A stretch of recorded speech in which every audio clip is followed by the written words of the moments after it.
여러분 뵙게 돼서 반갑습니다. 예.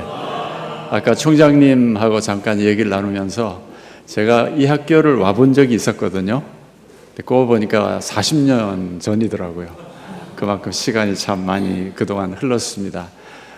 저를 초청해 주신 우리 총장님과 또 교수님들, 또 원우의 회장님과 부회장님, 또 여러 원우들께 다시 한번 감사의 말씀을 드립니다. 근데 제가 들어오면서 이렇게 보니까 이전에 이번 주 저 앞에 강의하신 목사님들 그 강의 내용이 어제 기를 죽이더라고요. 뭐 포스트 모더니즘이라는 말도 나오고 신학을 뭐 어떻게 접목할 것인가 와 그건 아직도 전 모르겠거든요. 근데 그런 얘기를 내가 들었어야 되는데 하는 생각이 들 정도로 그럼 나는 또 뭐가 되나 쓰레기가 되나 이런 생각이 들면서 너무 아카데믹한 그런 제목들이라서 저는 그런 아카데믹한 그 기대는 접으시고 제가 오늘 뭐 제자가 제자에게라는 주제잖아요. 그래서 제자훈련 얘기를 좀 해드릴까 합니다. 그래서 제자훈련 현장 이야기를 좀 여러분들에게 들려드리면서 좀 실제적인 이야기.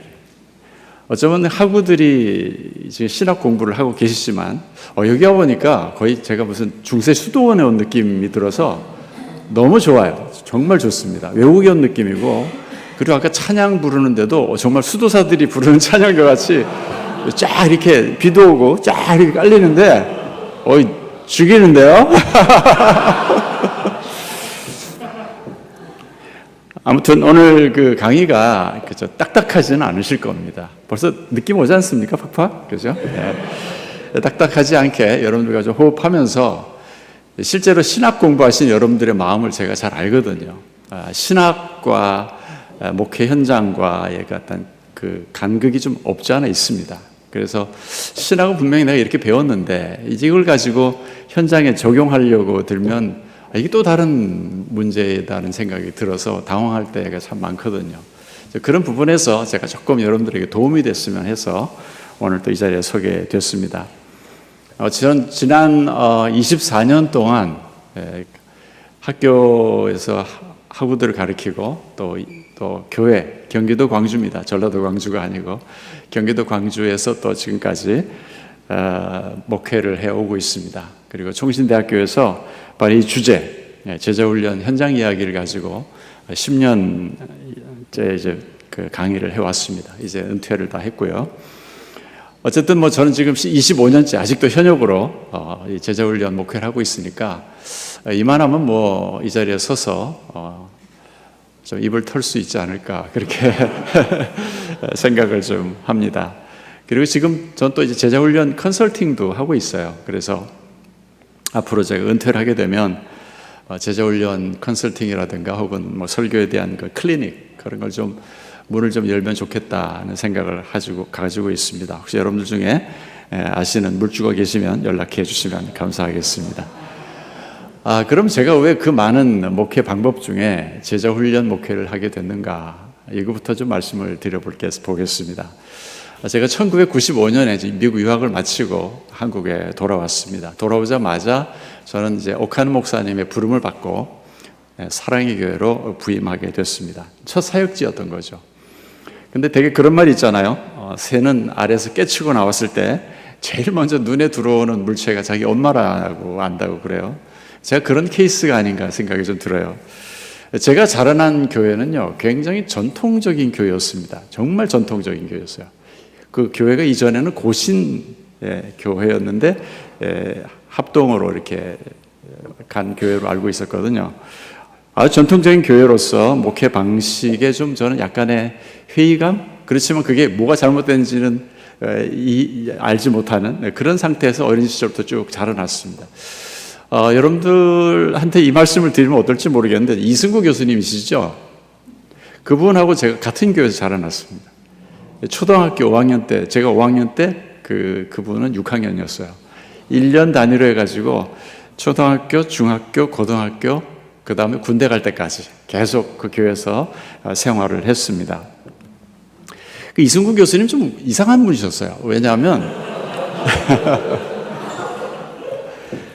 초등학교 6학년, 중학교 1학년 때 벌써 기독교 세계관이 어쩌고 저쩌고 기독교 문화관이 어쩌고 저쩌고 하면서 도무지 나는 알아들을 수 없는 얘기를 하셨어요. 그런데 역시 될성 싶은 나무는 떡잎부터 알아본다는 말이 맞았던 것 같습니다. 아무튼 그렇게 같이 자라났습니다. 근데 굉장히 전통적인 교회였어요. 그러니까 목회가 참 재미없고 지루하고 왜 거룩하면 꼭 따분해야 될까 뭐 이런 생각을 머릿속에 늘 가지면서 컸거든요. 근데 이제 그게 뭐 어떻게 잘못됐는지 뭐 어떻게 해야 되는지 이런 건 전혀 모르는 상태에서 이제 그렇게 자라났습니다. 그러다가 제가 미국에 가가지고 미국 생활했지만 거기서도 뭐 변변히 뭐 한인교회를 딱 하나 정해가지고 다닌 것도 아니고 미국 교회 갔다가 한인교회 갔다가 쫓겨나면 또 미국 교회 가고 뭐 이러면서 왔다 갔다 하면서 나그네처럼 했기 때문에 뭐 교회를 뭐 봉사를 하고 정식으로 교회 뭐 몸담았다 이렇게 말하기는 좀 어려울 것 같습니다. 아무튼 저는 그러고 한인교회를 다니다가 떠나게 된 이유도 싸움이 나고 막 교회 예배 시간에 막 주먹다짐하는 모습들을 제가 보면서 지냈기 때문에 좀 그 목회에 대한 그런 어떤 걸 배울 기회는 제가 전혀 없었습니다. 그러다가 이제 서울 사랑의 교회를 딱 오니까 그때 처음 이제 제자훈련 목회가 뭔지도 잘 몰랐죠. 모르면서 어쨌든 제자훈련 목회하시는 옥하는 목사님 교회에 왔는데 너무 강력하게 저한테 도전을 주는 거예요. 그래서 저는 뭐 망설이지 않고 이거다 했어요. 제자훈련 목회가 바로 이거다. 목회는 이거다. 그래서 다른 목회 방법은 전혀 생각하지를 못했습니다. 지금 생각해보면 좀 다른 목회 방법도 조금 몇 개 알아두었다가 갈아타기 좀 할 걸 그랬다 하는 생각이 좀 드는데 그거밖에 모르니까. 그래서 저는 어떤 생각을 했냐면요. 만약 내가 제자훈련 목회를 하다가 실패를 하면 플랜 B가 있냐? 전 없었어요. 그럼 어떻게 하려고? 그만둘라 그랬어요. 나는 이걸로 목회에서 승부를 걸어서 안 되면 난 목회 안 한다라는 생각을 했거든요. 그리고 이제 뛰어들었습니다. 그러니까 저에게는 제자훈련 목회는 여러 목회 방법들이 있잖아요. 뭐 은사 목회도 있을 수 있고, 뭐 요즘엔 일터 목회 뭐 이런 거 전통 목회도 있고 많이 있잖아요. 그 중에서도 이제 뭐 하나의 방법이라고 할 수 있겠지만, 네, 맞아요. 하나의 방법인 건 사실이에요. 그렇지만 일단 저는 그 방법을 선택하는 순간부터 저는 이게 the way라고 생각했어요. 유일하다, 전부라고 생각했습니다. 그래서 저는 올인했죠. 제자훈련 목회에 올인을 했습니다. 이번에 여러분 뭐 이거 안 보면 요즘 뭐 이야기가 안 된다 그러던데 넷플릭스의 그 흑백 요리사 보셨어요? 예, 그 요리사를 저도 봤는데요. 보니까 재밌더라고요. 근데 그 요리사들이 하는 이야기를 이구동성하는 얘기를 이렇게 들어보니까 다 하는 얘기가 한 우물만 팠다 그러더라고요. 그래서 제가 참 진리를 깨달았습니다. 그래, 아무리 요리라고 하더라도 한 가지를 잘해야 되겠구나. 1등한 친구가 하는 얘기를 들어보니까 주방집 계속 왔다 갔다 하는데 이렇게 내가 해서 이게 내가 뭘 하는지 도대체 모르겠더라. 뭐 이런 얘기를 하더라고요. 자, 아무튼 저는 여러분들이 이 말씀을 드리고 싶어요. 제자훈련, 만약에 여러분들이 난 제자훈련 목회를 하고 싶다라고 한다면 분명히 목회 방법 중에 하나이긴 하지만 그걸 선택하는 순간은 이제부터 a way가 아니라 the way가 돼야 된다는 말씀을 꼭 드리고 싶습니다. 모든 목회가 쉽지는 않습니다만은 제자훈련 목회 또한 절대로 쉽지 않습니다. 제가 이번 주 월요일날 이제 노회가 있어서 우리 교단 노회가 있어서 이제 갔더니 목사님들이 화장실을 가든 뭐 식사를 하든 뭐 개인적으로 만나서 이야기하든 전부 아픈 얘기만 하십니다. 참 목회자가 골병이 드는구나 하는 생각을 제가 참 많이 했어요. 저도 사실 제자훈련하면서 병이 하나 들었습니다. 그게 뭐냐면 공황증이에요. 근데 전 그렇게 생각해요. 거기에 대해서 후회하지는 않습니다. 하여간 무슨 일이든지 마찬가지지만 이 제자훈련 목회도 올인할 각오를 하지 않으면 절대로 좋은 결과를 얻기가 힘듭니다. 자, 그렇다면 서로는 그만하고 제자훈련 목회라는 건 뭐냐? 이 제자훈련을 이제 배우러 오시는 분들 혹은 저한테 컨설팅을 받으신다든지 혹은 제자훈련 뭐 세미나 같은 데 오시는 분들이 들어보면 거의 한 10명 중에 8분은 제자훈련을 하나의 교회 부흥의 방법으로 생각을 하고, 다시 말해서 방법론적인 차원에서 제자훈련을 이해하려고 하시는 분들이 많습니다. 근데 방법론적으로 이해를 하시려고 들면은 망합니다. 교회 부흥의 방법 정도가 아니고요. 제자훈련은 목회 철학이에요. 목회 철학이 어떠해야 되느냐, 이것부터 바꿔놓지 않으면 그 다음에 방법은 존재할 수가 없어요. 그러니까 스피릿이죠. 목회 스피릿이 먼저 정립되고 나야 그 다음에 저는 거기서부터 제대로 된 목회 방법 또한 도출될 수 있다고 저는 생각을 합니다. 자, 그러면 제가 이 시간에 길게 말씀을 못 드리겠고, 제자 훈련을 시작하려면 이 두 가지의 우리 속에 패러다임의 전환이 있어야 됩니다. 시각의 전환이라고 해도 되고요. 저는 패러다임이라는 말을 쓰겠습니다. 첫 번째는 뭐냐면 평신도를 바라보는 시각을 바꿔야 돼요. 그 다음 두 번째는 교회를 바라보는 시각을 좀 바꿔야 됩니다. 혹시 제가 오늘 강의를 하면서 우리 합동신학교에서 추구하는 신학 방향과 조금 다르다고 생각하시면 그냥 여러분 그 정도 소화하실 수 있으시죠? 왜 이단이 와가지고 얘기하는구나 이렇게 생각하시면 듣고 흘러버리시면 될 것 같습니다. 저는 잘 아시겠지만 저도 합신하고 비슷한 합동입니다. 우선 평신도를 바라보는 눈을 바꾸라는 말인데 이게 무슨 얘기냐? 지금까지 우리는 목회의 대상으로만 생각했습니다. 그런데 이제는 목회 대상으로 생각하는 데서 목회 동역자로 생각하는 동역의 관계로 그렇게 생각을 좀 바꾸어야 된다는 겁니다. 이 말은 다른 말로 말씀을 드리면 교역자와 평신도의 직임의 차이는 있지만 그러나 소명적 차원의 차이는 없다는 말씀을 드리는 겁니다. 이 정도면 신학적으로 괜찮습니까? 아슬아슬합니까? 네, 좋습니다. 성경적 근거도 보면 그렇지 않습니까? 사도행전 2장 1절부터 4절에 보니까 오순절날 성령께서 강림하셔요. 그런데 그 성령께서 각 사람 위에 하나씩 임하여 있었다라고 말씀합니다. 각 사람 위라는 말은 무슨 말인가요?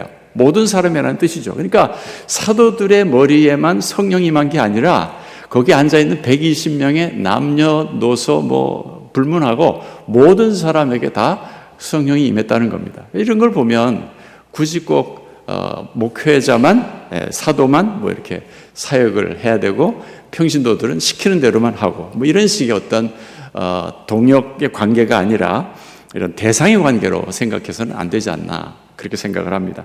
두 번째는 고린도전서 12장 27절에 보니까 너희는 그리스도의 몸이요 지체의 각 부분이다 그런 얘기 있습니다. 그러니까 지체의 각 부분인 뿐이거든요. 그럼 결국 목사도 적어도 교회 머리가 아닌 이상은 지체의 각 부분의 하나일 뿐입니다. 그럼 차이가 있나요? 이것도 없지 않습니까? 어떤 분이 그러더라고요. 목사는 몸은 아닌 것 같은데 머리는 분명히 아니죠. 머리라 그러면 그거 이단입니다. 진짜 이단입니다, 여러분. 근데 그럼 뭘까? 교회하고 몸하고 연결해주는 목이다. 이래가지고 목사는 목입니다. 이러는 분도 봤어요. 참 기발하다는 생각을 하긴 했지만 성경에는 없는 얘기니까 우리는 채택할 수가 없을 것 같습니다. 자, 이것만 보더라도 목사와 평신도의 또 소명적 구분은 없다라고 생각할 수 있겠습니다. 하나만 더 말씀을 드리죠. 잘 아시는 베드로전서 2장 9절 말씀. 왕 같은 제사장이다라는 말. 이제 목사만 제사장이 아니고요. 우리 모두가 다 제사장입니다. 아시죠? 예수 그리스도 이름으로 누구든지 주님 옆에 나아갈 수가 있습니다. 제가 왜 말씀을 드리는 거 아니 실제적으로 제가 오래전입니다만은 물론 어떤 교회 목회 요람을 이렇게 딱 봤어요. 그랬더니 앞장을 딱 펼치니까 목사님 사진이 딱 있고 제사장 이렇게 써 있더라고요. 아직도 이런 교회가 있구나. 그 교인들은 얼마나 또 불쌍하다는 생각이 들지 않으세요?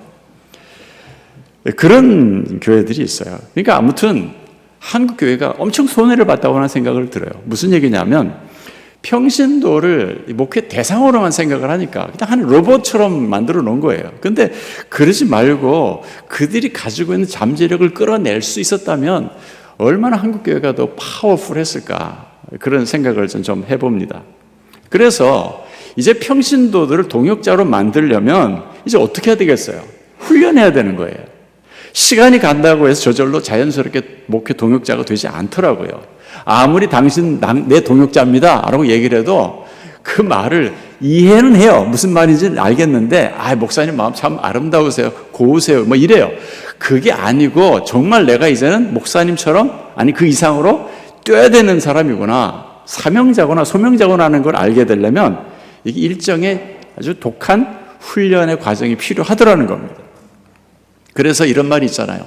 제1의 종교개혁은 성경을 사제의 손에서부터 평신도의 손에 넘겨주는 거라고 한다면 제2의 종교개혁이 일어나야 된다. 그건 뭐냐면 사역을 목사의 손에서 평신도에게로 이양하는 거다. 뭐 이런 말이 있습니다.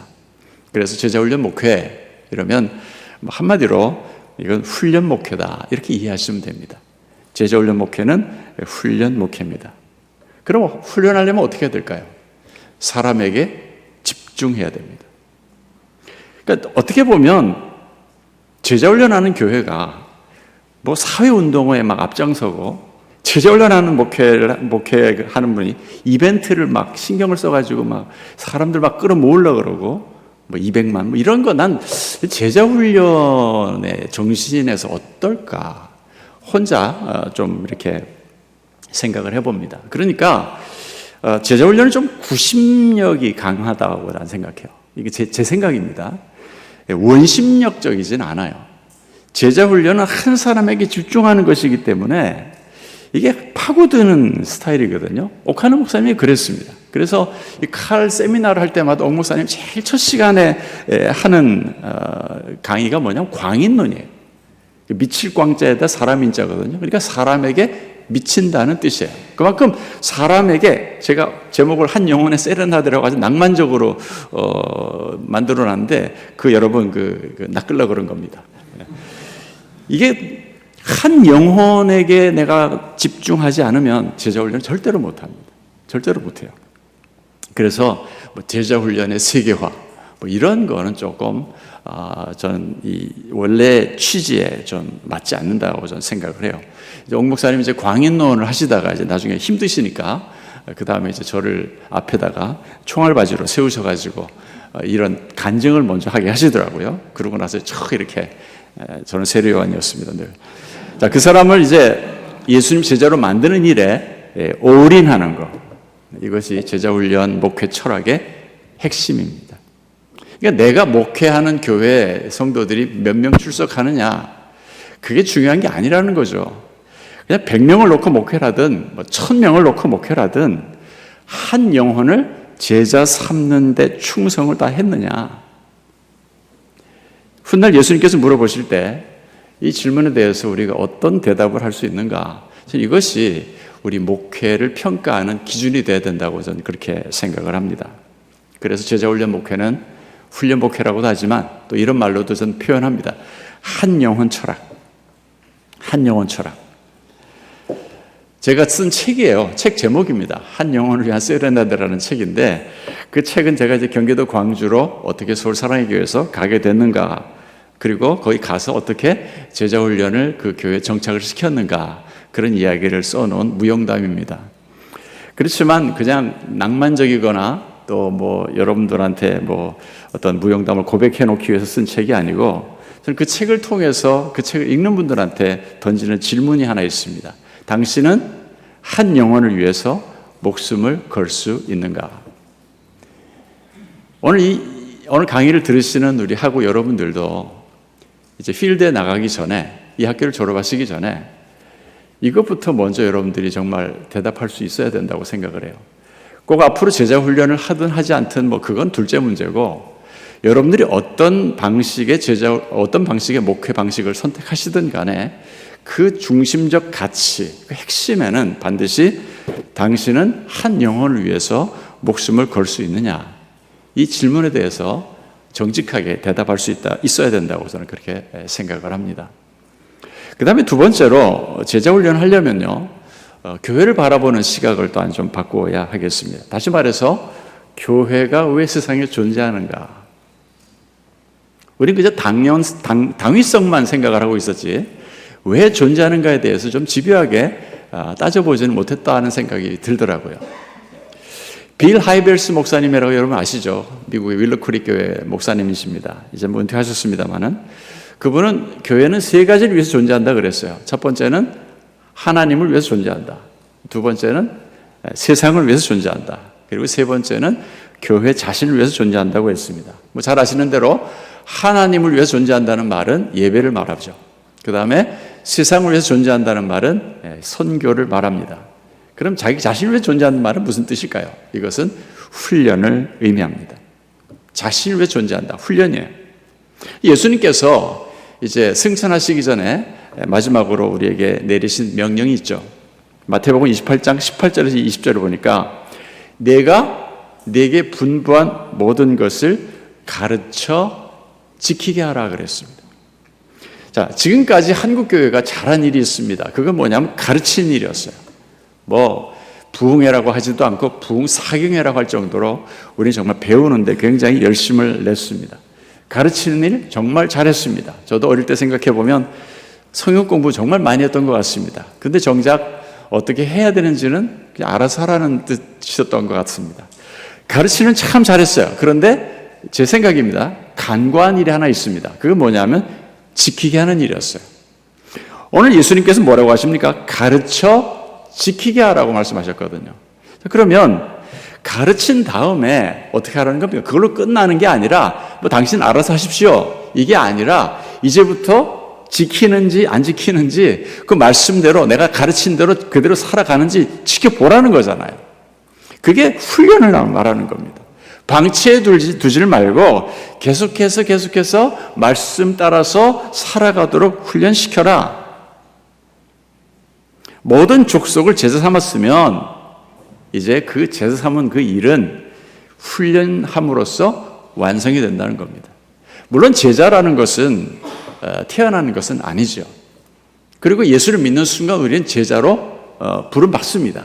그러나 그냥 명색이 제자인 것이지 실제로 그 생각하는 것이라든지 말하는 거라든지 앞으로 장래의 어떤 그런 비전 같은 것들도 보면 뭐 영 예수님이 제자라고 하기에는 너무나 터무니없잖아요. 그래서 제자는 태어나는 것은 아닙니다만은 태어나요. 예수를 믿는 순간 명색이 제자가 됩니다. 그러나 그 이후에 훈련을 통해서 내가 진정한 예수님의 제자로서의 모습으로 이제 다듬어지고 채워지고 이제 그렇게 다시 예수님의 제자가 진정한 제자가 되는 거죠. 자, 그렇게 평신도들을 이제 가르쳐 가지고 훈련시켜 가지고 세상으로 보내는 것. 이게 이제 교회가 존재하는 목적입니다. 성경에도 그런 말 있잖아요. 교회는 예수님의 몸이다. 예수님 몸이라는 말이 무슨 뜻입니까? 제가 어릴 때 들을 때는 예수님 몸이니까 지체들끼리 서로 싸우지 말고 사이좋게 잘 지내서 하나가 돼야 된다. 예수님 몸을 이루어야 된다. 이 말은 정말 많이 들었던 것 같아요. 뭐 흔히 한 얘기 있잖아요. 손이 밥을 떠가지고 입에다가 막 이렇게 날라다만 주니까 하루는 손이 짜증이 나가지고 나 너 안 줄 거야 그랬다가 어떻게 됐을까 여러분? 다 죽었어! 그러니까 제가 너무 크게 얘기했나요? 예, 괜찮아요. 여기 뛰어내려도 안 죽어요.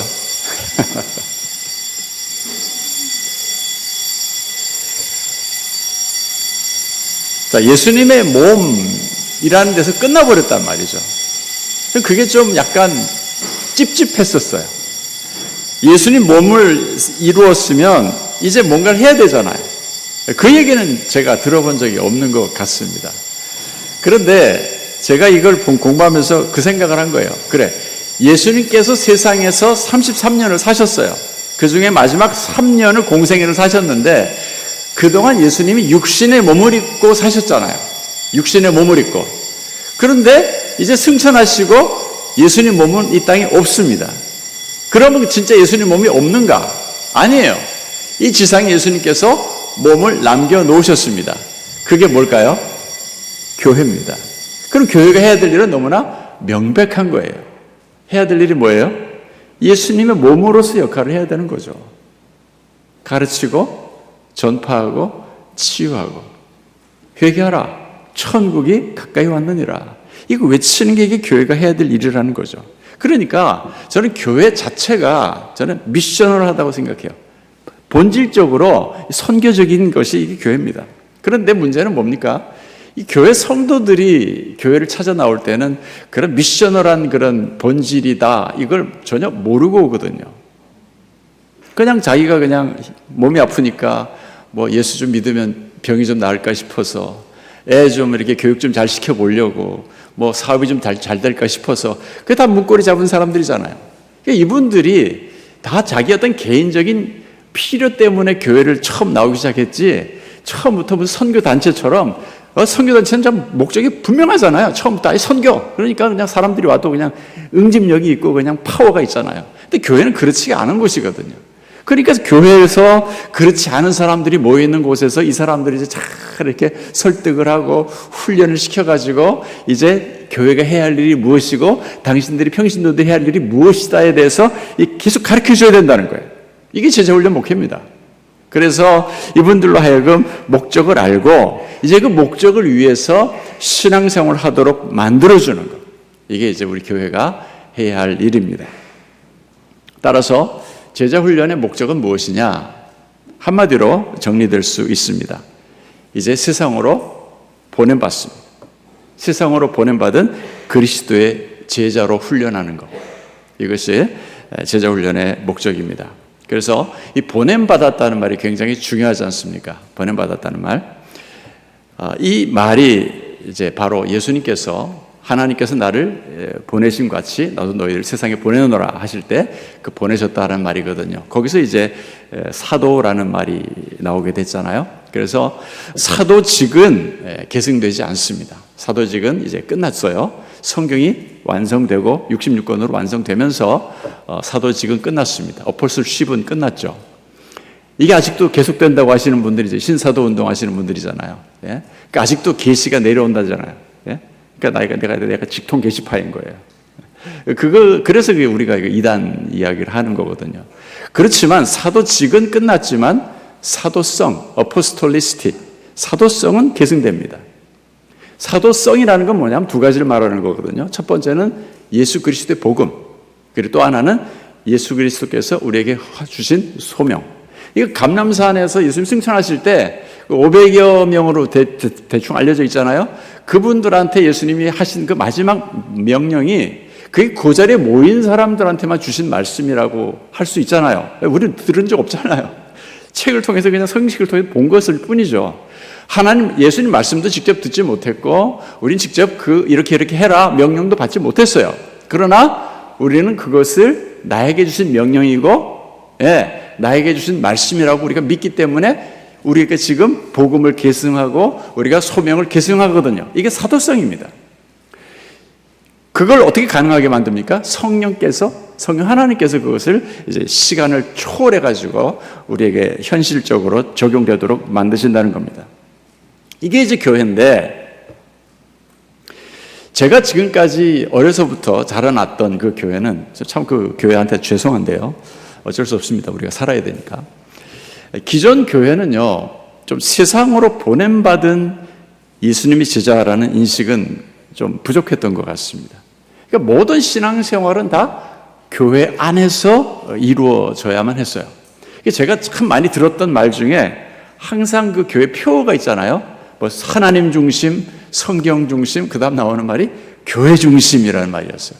그러니까 교회 중심이라는 말은 어떤 그냥 마치 세탁기가 막 돌아갈 때 축이 있어야 되듯이 교회가 있어야 된다는 말은 난 그 정도 선에서 이해를 하겠는데, 교회 중심, 그러니까 이제 교회 바깥에 나가서 하는 일 다 세상 일이고 그건 쓰잘데기없는 일들이고, 그러니까 열심히 교회 와서 봉사하고 교회 전도하고 교회 사람들을 모아두는 그런 어떤 뉘앙스를 우리에게 줬다는 겁니다. 그러니까 전도하고 양육을 해서 제자를 만드는 일에는 교회들이 좀 이렇게 간과한 면이 있고, 자꾸 교회 안에서 교회에서 그러니까 할 일이 뭐가 있어요? 예배 많이 드리고 회의 많이 하고 직분을 주고 그 다음에 여전도회 남전도회 조직을 막 만들고, 그러니까 쉽게 얘기하면 교회 내에서 사람들을 믿음을 증명하려고 한 거예요. 내가 얼마나 신령한지, 내가 얼마나 예수를 잘 믿는지, 교회 안에서 모든 일이 다 이루어지는 거예요. 그러니까 목사님의 권위는 하늘을 찌를 듯이 자꾸 올라가고, 형식을 강조하게 되고 권위를 강조하게 되고 교회는 점점 더 딱딱해지는 거죠. 생명력을 찾아보기가 좀 어려워지고 있었던 겁니다. 그런데 여러분, 이 칼 세미나를 이제 1년에 한 번 내지 두 번씩 이제 하는데요. 칼 세미나를 받고 이제 돌아가시는 목사님들이 참 많습니다. 거의 뭐 지금은 제가 잘 모르겠어요. 관여도 하지도 않고요. 근데 칼 세미나가 제가 옛날에 옥 목사님 계실 때 그때 보면 거의 한 400명, 500명 꽉꽉 찼거든요. 거의 뭐 대기를 타시는 분들도 계셨어요.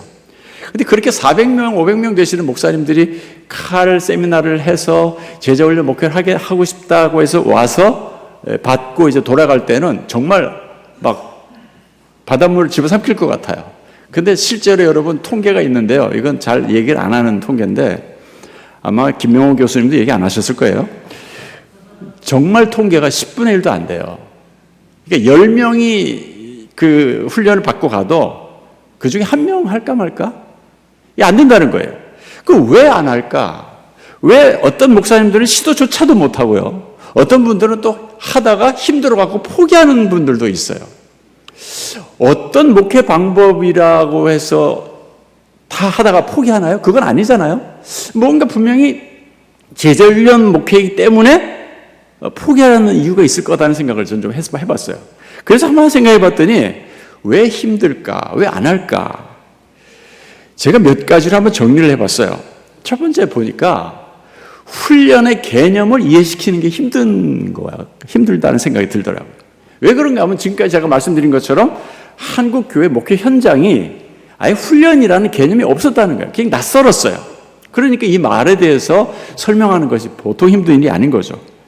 그 다음에 이제 우리가 아까 말씀드린 것처럼 저도 어릴 때부터 예배, 그러면 주일 예배, 오후 예배, 구역 예배, 봉사, 직분자를 세우고 전도회를 만들고 그다음 헌신 예배를 드리고 행사, 성경 퀴즈 대회, 성경 다독 대회, 찬양 대회, 그다음에 선교는 선교사 파송하는 게 다고, 혹은 선교사를 이렇게 물질로 돕는 거, 이게 다였어요. 근데 저는 어린 마음이었습니다. 어린 마음에 그런 생각이 들더라고요. 주일 예배가, 오후 예배가 너무 지루하고 너무 재미가 없더라고요. 어린 마음이 그랬다는 겁니다. 목사님 왜 이렇게 설교를 못 하세요? 그냥 설교를 시작만 하면 전 딴 생각을 하기 시작했어요. 지금은 다 회개했어요. 그런 눈으로 보지 마세요. 예, 회개했단 말이에요. 그리고 애 옆에 하고 장난치고. 근데 그때만 해도 그렇게 그냥 고등학생까지도 오후 예배를 꼭 참석해야만 했어요. 왜 그렇게 예배 그냥 하게 했는지 잘 모르겠습니다. 구역 예배도 보면 그냥 장로님들이 구역장을 하면서 또 설교를 또 하세요. 예배, 완전 예배. 봉사도 그랬습니다. 직분자까지는 제가 얘기할 것도 없고, 특히 제가 딱 하나만 말씀드리면 헌신 예배. 헌신 예배 하고 나면 헌신했습니까? 안 하더라고요. 제가 보니까 그래요. 그리고 헌신 예배 할 때는 꼭 한복을 입어야 돼요? 좀 바쁜데 빨리빨리 좀 나오면 좋겠는데 한복 입어가지고 이러고 나오시니까 시간 가죠. 또 저 때는요, 지금은 어떨지 모르겠는데 여성들은 여기 올라오면 또 안 돼요. 여기 거룩한 땅이거든요. 그래서 못 올라오겠다 해가지고 또 밑에서 또 스탠드 세워놓고 또 이 사회를 보게 만드시고, 성경 퀴즈 대회하고 성경 다독 대회 하면 읽지도 안 해놓고 전기밥솥 걸어놓으니까 그거 타려고 그냥 거짓말하고 써내고 말이죠. 나 많이 봤거든요, 권사님들. 그 다음에 두 번째는요, 솔직히 몸이 힘들어요. 저 보세요. 제자훈련하다 이렇게 됐어요. 힘들어요. 힘들다고요. 저는 그 거짓말 안 하겠습니다. 모든 목회가 다 힘들겠지만 특히 이 제자훈련은요, 이렇습니다. 제가 주일 예배를 다 마치잖아요. 거기다 이제 순장반도 모임하고 당회까지 하고, 그러고 나서 이제 요즘 또 이제 저녁에 이제 제가 7시 반부터 주로 제자훈련을 했거든요. 그러고 나서 여러분 제자훈련 거의 2시간 반에서 3시간을 해요. 그러고 나면 집에 오면 11시가, 밤 11시. 제가 아침 8시에 나가가지고 밤 11시까지 정말 10분 단위로 쉬면서 계속 주일날을 보내거든요. 그럼 나중에 11시쯤 되면요, 제가 몸 안에 있는지 몸 밖에 있는지 잘 몰라요. 정신이 없어요. 그러면 이제 나 이거 죽었다. 내일부터 또 어떻게 살지? 라는 생각이 들 정도로 그래요. 그러다 한 번씩 이제 공황증이 딱 이렇게 오면요. 이게 시도 때도 없이 오거든요. 지금도 올 수 있어요, 사실은. 제가 주일날 설교를 하다가 공황증이 오면요. 그다음부터 이게 눈에 들어오질 않아요. 근데 저는 하고 있어요. 이 기적이죠. 그다음부터 저는 오직 마음에 기도하는 게 하나님, 119 안 오게 해주세요. 이 기도밖에 없고 내가 지금 무슨 얘기하는지도 모르고 그냥 나는 그냥 준비한 대로 그냥 이야기하고 있는데 난 정신이 나가 있는 거죠. 다행히 그러고 나서 간절히 축원합니다. 이러면 내가 정신이 들어와요. 그럼 이제 그 다음에 이제 찬양하고 이제 기도하거든요. 내가 이렇게까지 살 필요가 있나? 목숨 걸고 목회할 필요가 있나? 라는 생각이 들 정도로 몸이 많이 힘들더라고요. 근데 이거는 여러분, 제 경우가 그렇다는 거예요. 실제로 체력이 좋은 목사님들은 제자반을 3반, 4반 하시는 분도 계세요. 그러다 요절하시죠. 좀 조심하셔야 됩니다. 네. 그건 욕심이거든요. 욕심이에요. 그 다음에 세 번째, 제일 이제 중요한 문제인데, 기득권의 저항이 있어요. 기득권. 교회 조직이, 지금까지 조직이 이제 양육 중심으로 개편이 되거든요. 양육을 해야 되니까. 이게 제일 중요하고 교회 본질이니까. 그리고 직분이, 물론 우리도 직분해요. 우리도 11월 30일에 또 임직자를 세우는데, 직분도 중요하지만, 그거보다는 이제 사람들의 의식이 어디로 바뀌어지나 하면, 훈련받은 평신도들이 이 교회의 이제 핵심 멤버들이다라는 생각으로 개편이 되어버립니다.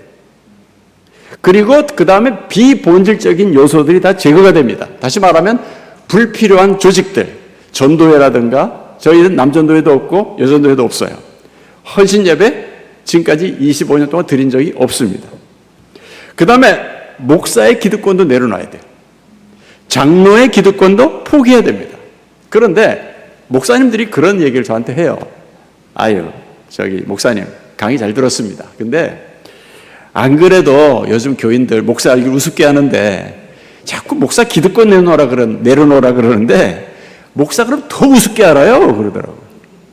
그럼 더 우습게 알지 못하게 하셔야죠. 그래서 내가 큰 소리를 치는데 이해하죠. 마음으로. 맞아. 요즘 교인들이 얼마나 목사 알기 우습게 하는데 내가 또 이런 얘기를 해야 되나? 해도 되나? 뭐 이런 고민을 저도 많이 합니다. 그 다음에 장로님들 입장에서는 이 제자훈련이 가만히 보니까 아니 지금까지 조직들을 잘 이렇게 짜가지고 말이죠. 이렇게 어떤 형식들을 좀 이렇게 갖춰가지고 장로가 이제 세탁기 중심처럼 이렇게 딱 중심을 잡아가지고 이렇게 돌아갔단 말이에요. 막. 여기 돌아갔는데 이게 지금 와가지고 기존 질서를 지금 위협한단 말이에요. 그러니까 당연히 내가 지금 내 어떤 그 인지도가 내가 어떤 교회 중심으로서 내가 스스로 가지고 있었던 그런 어떤 기득권이 이게 위협을 받는다고 생각을 하는 거예요. 그러니까 이제 그다음부터 목사님한테 그 제자훈련 우리 교회는 안 맞는 것 같은데 이러면서 슬슬 이제 이렇게 넛지라 그러죠. 쿡쿡 찔러요. 이게 여러분 엄청난 스트레스가 돼요. 저도 처음에 제자훈련을 우리 이제 가서 교회 하면서 한 장로님이 저한테 그러더라고요. 그분 아예 까놓고 얘기하던데요. 저한테 목사님 제자훈련은 강남에서나 맞아요. 이러더라고요. 그 말이 맞아요. 예, 정말 당신은 제자훈련 하면 안 될 것 같은 분이 지금 제가 어쩔 수 없네 하는 거거든요. 그 말 하고 싶으면 여기까지 올라와요. 근데 말을 못하죠. 저는 여러분들한테 이 말씀을 드리고 싶어요. 차라리 제자훈련 하시려면 개척을 하십시오. 근데 요즘 맨땅 헤딩하기가 쉽지 않죠? 예? 그래서 저는 그런 생각을 해요. 개척을 하면 춥고 배고픕니다. 근데 기존 교회를 가면 춥고 배고프지는 않지만 눈치 엄청 봐야 돼요. 어느 쪽을 선택하시겠습니까? 정말 여러분들이 소신껏 개척을 해서 나는 정말 내 소신껏 한번 목회를 해보고 싶다라는 분은 좀 힘드시더라도 개척에 한번 좀 뜻을 가지고 한번 해보시면 어떨까 하는 생각을 좀 해봅니다. 자, 아무튼 이 오카노 목사님의 그 이 제자훈련은요, 사실 그 뿌리가 내비게이터 선교회에 뿌리를 두고 있습니다. 오카노 목사님이 성도교회라고 있어요. 회현동에, 서울 회현동에 성도교회라고 있는데 거기서 대학부 부교육자로 가셨어요. 갔는데 그분이 거기서 한 가지 의문을 품게 된 거예요. 그게 뭐냐면 교회 젊은이들은 지금 제일 계속 줄어드는데 왜 선교단체 젊은이들은 늘어날까? 이 의문을 가졌던 거예요.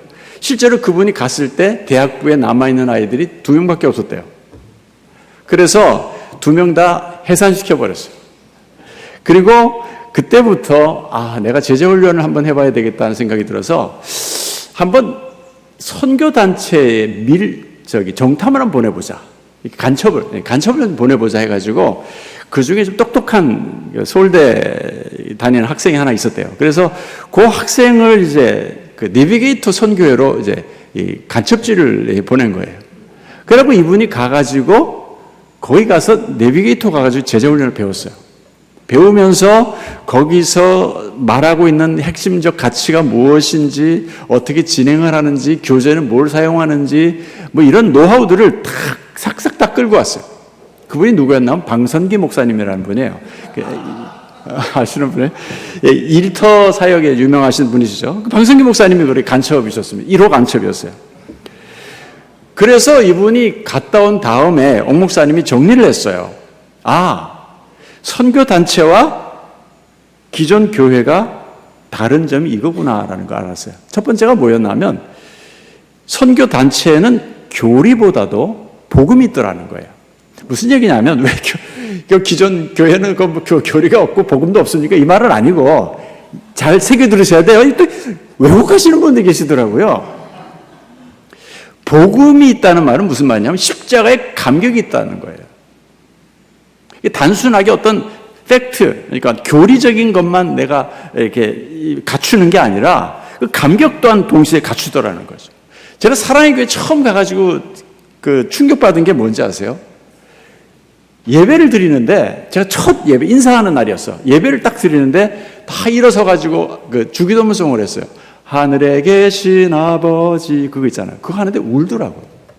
나 예배 시간에 우는 분들 처음 봤어요 그때. 예배 시간에 울 수도 있구나. 그게 뭘까요? 그게 감격이거든요. 십자가의 은혜, 나를 오늘도 불러주신 그 은혜를 내가 찬양하는 그 감격이 있으니까 눈물이 나는 거죠. 그리고 두 번째는요, 사람을 키우더라는 거예요. 기존 교회는 사람을 키우질 않고 있는데 선교단체는 아예 거기다 목숨 걸고 키우더라는 거예요. 그 다음에 기존 교회에서는 비전을 찾아볼 수가 없었는데 선교단체에서는 젊은이들에게 비전을 던져주고 있다는 거죠. 그러면서 조직에 관심을 가지지 않고 사람에게 대해서 관심을 가지고 대그룹 중심이 아니라 소그룹 중심이고 일방통행식의 성경 공부가 아니라 대화식 성경 공부를 한다. 이런 것들을 이제 우리는 다 알고 있는 내용들이니까 이거 뭐 보통 일이고 별거 아니다. 당연히 그렇게 하는 거 아니에요? 그러지 모르겠지만 그때 당시에만 하더니 굉장히 충격적이었어요. 그리고 옥 목사님이 하신 얘기를 제가 직접 들은 얘기인데 왜 그렇게 성경 공부하는데 질문이 많냐는 거예요. 요새는 서로 질문하고 뭐 대답하고 뭐 토론하고 이런 게 자연스러운 일이지만 그때만 해도 무조건 이야기하셔. 난 듣겠습니다. 이거였어요. 우리나라 교육 자체가 그렇잖아요. 선생님이 이야기하는데 뭐 손 들고 질문하는 그런 게 잘 안 하잖아요. 그 교수님들 괜히 강의하는데 여러분 손 들고 질문했다가 뭐 따지고 들고 그러면 찍혀요. 농담에 성경 암송을 하고 이게 이상한 거예요. 그런데 그 가정들을 다 가지고 왔어요. 그래가지고 그다음부터 방성기 목사님 앞에 앉혀놓고 옥 목사님이 배운 거예요. 제자훈련 받은 거예요. 그래서 이분이 제자훈련에 터득을 합니다. 그리고 나서 그걸 가지고 물론 적응력도 뛰어났겠죠. 그런다고 다 하는 건 아니잖아요. 근데 애가 너무 여기서 충격을 받아가지고 이분이 그때부터 제자훈련을 대학부에 접목을 시켜가지고 2년 만에 2명 다 내보내고 1명 방성기 목사님으로 시작했는데 200명으로 부흥을 합니다. 그러니까 옥 목사님은요, 이 선교단체 제자훈련을 지역교회, 로컬 처치에 최초로 접목시킨 분이 이 옥 목사님이세요. 그런 면에서 좀 의미가 있다고 저는 생각을 하거든요. 이렇게 제자훈련을 하니까 뭐가 된다. 제자훈련 하니까 뭔가 쿠킹할 수 있구나라는 생각을 알게 됐어요. 근데 이게 과연 신학적으로도 근거가 있고 이게 신학적으로 비블리컬 하지 않으면 못하는 거잖아요. 그래서 이분이 그것을 공부하고 싶어가지고 미국으로 도미합니다. 이게 1975년이었어요. 75년에 도미를 해가지고 칼빈 신학교에 먼저 가서 공부를 하고 그 다음에 거기서도 이제 제자훈련을 성경적 근거를 못 찾습니다. 그러고 나서 다시 또 필라델피아에 있는 웨스트민스터 신학교에 이제 가시게 되죠. 가서 이제 또 공부를 하다가 어느 날 그 웨스트민스터 신학교 서점을 방문하게 됐어요. 그 서점을 딱 방문했는데 그분 눈에 들어온 책이 그 가톨릭 신학자예요. 그 한스 퀼이라고 있습니다. 한스 퀼의 교회란 무엇인가라는 이 책을 접하게 됐습니다. 그래서 제자훈련의 목회 근거, 신학적 근거를 놀랍게도 자유주의 신학자고 다원주의 신학자인 한스 퀼의 책을 통해서 그분이 찾게 돼요. 근데 저도 한스 퀼의 그 평신도 그 교회란 무엇인가 책을 읽어봤거든요. 우리 신학적 입장에서 봤을 때 전혀 문제가 되지 않아요. 물론 한스 퀼은 당연히 문제가 되는 사람입니다. 그럼 이 사람은 왜 이 책을 썼을까? 옥 목사님 말을 제가 인용해서 말씀을 드리면 아마 이분이 하나님께서 자기 자신한테 제자훈련을 해도 된다라는 말을 해주시고자 원해가지고 한스 퀼 이 사람을 잠깐 치매 걸리게 한 게 아닌가. 그래서 아무튼 그분이 거기서 이제 나름대로 교회에 대한 새로운 그 시각을 가지고 이제 한국으로 돌아왔습니다. 학위를 연하신 분 아니기 때문에 학위 하다 말고 그냥 돌아와 버렸어요. 돌아와가지고 이제 1978년도에 서초동에 은평 교회라고 이렇게 서초동에 개척을 하시게 됐죠. 그래서 오늘날 이제 그게 오늘날의 사랑의 교회가 이 땅에 존재하게 된 겁니다. 그러면서 이제 평신도를 깨운다라는 책을 쓰시게 됐고, 이제 그 이후에 웨스트민스터 신학대학원, 미국에 거기 가가지고 명예학사 박사학위를 이제 받게 됐습니다. 아무튼 그래서 제가 이제 사랑의 교회에서 참 은혜를 많이 이렇게 받았습니다. 제가 준비한 건 많은데 시간을 지켜야 되기 때문에 제가 좀 살살 넘어갑니다. 그러면 이제 제가 꼭 드리고 싶은 얘기가 하나 있는데, 그러면 박 목사님 왜 그 경기도 광주사랑교회를 가시게 됐습니까? 부임하게 된 동기를 좀 제가 말씀을 드리는 게 좋을 것 같습니다. 사실 제가 제일 많이 받는 질문입니다. 왜 당신 얼굴은 그렇지가 않은데, 그러니까 생각해 보면 그렇잖아요. 제가 유학도 갔다 왔어요. 게다가 이제 서초동에 있는 사랑의 교회 사역을 했잖아요. 그리고 제가 어느 모로 봐도 다 강남 스타일 아닙니까? 예? 용모도 그렇고 뭐 설교도 이만하면 강남에서 좀 통할 것 같기도 하고 이 스펙이 있잖아요. 근데 왜 이런 교회를 왔느냐는 거예요. 이 교회가요, 여러분 당시 상황이 그랬습니다. 아까 잠깐 총장님과 얘기하다가 말씀을 드렸는데 싸움난 교회였어요. 개척한 교회도 아니고 제가 기존 교회도 아닌 교회. 싸움 나가지고 다 이제 나가고 부목사 따라 나가고 이전 목사님 따라 나가고 반대하는 사람도 자기들끼리 따라 나가고 이렇게 세 갈래 다 나눠지고, 그래도 이 사람들은 교회를 지켜야 되겠다라고 남은 사람들이었는데 그 교회마저도 무화 건물이었어요. 제가 거기를 왜 갔을까요? 지금 생각해도요, 제가 혼자 괜히 나 한 대씩 때린다니까요. 게다가 이 교회를 지금 남아있는 사람들도 마음이 하나가 되지 않은 상태에서, 그거 한번 경험해 보셨어요? 새벽 기도를 하는데요. 이제 예배 마치고 나서 새벽 기도 자유롭게 하잖아요. 얼마나 크게 기도하는지 몰라요. 근데 전부 욕이에요. 정말 내가 세상 처음 들어본 욕들도 다 들어봤어요, 그때. 기도하면서 욕을 해요. 상대방을 욕을 한단 말이에요. 자기하고 의견을 같이 하지 않는 사람들을 예수 그리스도 이름으로 막 정죄하는 거예요. 그러니까 싸우면서, 기도하면서 싸우니까 얼마나 그게 치열하겠습니까, 여러분? 상상도 못할 노릇이죠. 게다가 이게 처음부터 이 교회는요, 블루칼라 중심이었어요.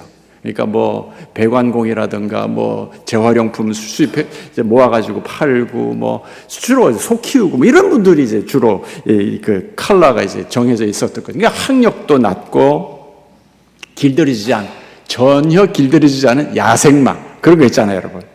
그러니까 이 사람들이 생각하는 훈련은 전혀 되어 있지 않은 사람들이었어요. 근데 교회가 한 300명까지 나왔었다 그래요. 근데 싸움이 나면서 다 나가버리니까 100명 정도 남았어요. 건축헌금을 했습니다. 근데 이분들이 얼마나 힘들게 건축헌금을 했냐면 전세에 살던 분들이 돈을 찾아가지고 월세로 바꾸면서 더 작은 집으로 이사가면서 헌금을 하고 이런 식으로 헌금을 다 모은 거예요. 근데 그 목사님께서 그 헌금을 좀 유용하셨어요. 그러면서 이제 어려움 가운데 처하게 됐는데 IMF가 이제 터지면서 교회가 그만 부도가 나버렸습니다. 그래서 교인들이 다 나가버린 거예요. 예배 마치고 나면요, 바깥에 여러분 못 보셨죠? 싸우려고들 이제 모여요. 이 안에서도 아직 하나가 안 됐으니까. 교회를 지켜야 된다는 건 알겠는데 내가 지킬 테니까 너 나가라 뭐 이런 식이었단 말이에요. 그러니까 서로 지키겠다는 사람들이 이제 싸움이 이제 거기 아직 남아있는 사람들이었죠. 그거 보는데요, 제 마음이 착잡하더라고요. 첫 번째는 신기하다. 교회에서 싸우는 거 처음 봤거든. 저렇게 막 강목 들고 쇠파이프 들고 싸우는 거 처음 봤어요. 막 욕하는 것도 처음 보고. 그리고 두 번째는 너무 슬프더라고요. 아니, 교회가 왜 이래야 되나? 왜 교회가 이래야 되나? 제가요, 그 일을 1년 동안을 싸우는데, 이제 싸움의 빈도도 잦아지고, 이제 조금씩 이제 좀 약해지고, 나중에 욕만 하더라고요, 서로. 근데 1년 동안 새벽 기도를 하면서 제가 울었어요. 거의 1년은 내가 울었습니다. 무슨 눈물이었는지 잘 모르겠어요. 우선은 억울해서 흘렸겠죠? 억울해서 흘렸고, 저 속아서 시집 갔어요. 완전 속았어요. 싸움 다 끝나고 이제 깨끗하다, 깔끔하다 목사님 와서 마음껏 하시면 된다 그랬는데 아니더라고요, 오니까. 여러분 절대로 여러분 속지 마세요, 여러분. 뚜쟁이들 절대 속지 마세요, 여러분. 왜 그런 교회를 제가 갔을까요? 여러분, 이게 참 놀라운 일인데요. 저를 그곳으로 가게 만든 사람은요, 한 사람의 평신도였어요. 자, 이게 이제부터 제가 저의 무용담을 말씀을 드릴 겁니다. 제가 1996년, 그러니까 우리 사랑의 교회 온 지 6개월 됐을 때였어요. 김문민 목사님도 잘 알아요. 그때 제가 병원 의료사고가 났습니다. 의료사고가 나가지고 몸에서 막 열이 막 나고 있는데 제가 그걸 참았어요. 제가 타일레놀을 8알까지 먹어봤어요. 한꺼번에. 그래도 안 죽습니다. 혹시 여러분 타일레놀 8알 먹고 막 위세척해야 된다 이럴 필요 전혀 없습니다. 자고 나면 괜찮아요. 근데 열이 안 떨어지더라고요. 그래서 어쩔 수 없이 정신이 자꾸 나가니까 할 수 없이 이제 제가 집사람과 같이 강남 성모병원에 이제 응급실로 갔습니다. 응급실에 갔더니 의사가 깜짝 놀라는 거예요. 아니, 이렇게 될 때까지 어떻게 참았느냐고 그러면서 빨리 응급조치를 하라고 이러면서 응급실을 갔는데 그날 저녁이었어요. 그날 저녁에 의사가 집사람하고 식구들을 모아놓고 제가 화해를 못 넘긴다는 거예요. 폐혈증이었어요. 그러니까 온 몸을 이제 다 목 위만 딱 남겨두고 나머지를 다 장악한 상태에서 이제 저는 죽어가고 있었던 거예요. 소변도 한 방울도 안 나와가지고 벌써 이제 저는 이제 투석하기 시작을 했고요. 오줌본들 차고 있었고. 그럼 저는 정신이 들어왔다 나갔다 하면서 드디어 제가 응급실에서 이제 중환자실로 들어가게 됐습니다. 그때 그 이야기를 이제 담아놓은 책이 한 영혼을 위한 세레나데인데 정말 처절한 싸움이 시작이 됐죠. 저는 제가 그렇게까지 위험한 상태에 있다는 것도 몰랐어요. 저는 워낙에 이제 정신이 없었으니까. 근데 그때 이제 옥 목사님이 그냥 발동 걸었어요. 그냥 새벽 2시에 막 교육자들 집합시켜가지고 막 기도시키고 새벽마다 기도하고 모임마다 기도하고 예배 때 기도하고 그냥 저처럼 간지 6개월밖에 그때만 해도 벌써 교육자들이 30명이 넘었거든요. 근데 저처럼 6개월 만에 이렇게 스타로 이렇게 자리매김한 사람은 저밖에 없습니다. 온몸으로 그냥 저는 알렸죠. 그때 이제 지역사회 선교회를 처음 시작했어요. 하는 목사님께서 이게 사랑의 교회가 이 서초동에 있음에도 불구하고 지역사회에 대한 선교를 간과했다 그러면서 제가 선교학을 공부했으니까 저보고 맡으라고 그랬어요. 제가 그걸 딱 맡은 지 2주 지났을 때였어요. 그래가지고 이 일이 터지고 나니까 또 갑자기 서초 지역 사회 이제 선교단이라고 모아놨는데 기도단체를 모아놨는데 이 사람들이 있잖아요. 모기가 생긴 거예요. 우와, 기도하자. 악한 영이 그냥 우리 목사님을 뺏어가려고 한다 이러면서 우리가 지켜야 돼 이러면서 그냥 또 이 사람들이 또 난리를 치면서 기도를 하고 그때 사랑의 교회 처음 시작된 게 뭔지 아세요? 중보기도라는 사역이 시작이 됐어요. 그러니까 나는 뭐예요 도대체 그러면? 나 어제 재물로 죽게 드려진 거예요. 아무튼 그래가지고 난리가 났죠. 그래가지고 교인들이 그냥 면회 시간만 되면 그냥 막 전부 와가지고 그냥 기도해 주려고 들어오려고 말이죠. 진짜 사랑교회가 대단한 교회였어, 그때. 들어오려고 막 애를 쓰는데, 아시다시피 한 환자한테는 2명밖에 분홍색 옷이 안 주어지잖아요. 근데 사랑교회 교인들이 옷을 다 입고 있어갖고 다른 중환자들은 못 들어가가지고 막 컴플레인 막 하고 그랬어요. 그러게 난리, 아니 극성이었다고요. 그리고 집사람은 그때 이제 우리 둘째 애가 한참 젖을 먹이고 있을 때였거든요. 근데 이게 젖을 먹일 수가, 애가 어디 갔는지도 몰라요.